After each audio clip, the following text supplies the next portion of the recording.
Ndole. Bitterleaf soup. A main dish from Cameroon. Serves 2. You will need 12 ingredients.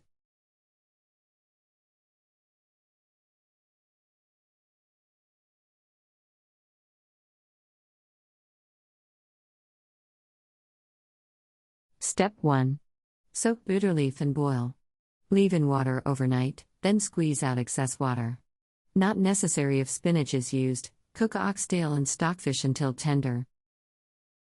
Step 2. Boil peanuts for about 10 minutes. Peel skin from peanuts. Blend peanuts with about 2 cups water. Pour the blended peanuts into a pot and cook over low heat for about 1 hour.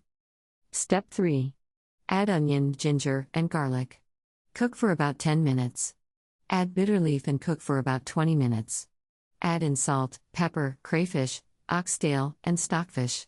Cook for about 20 minutes. Serve with rice, plantain, fufu, or alone.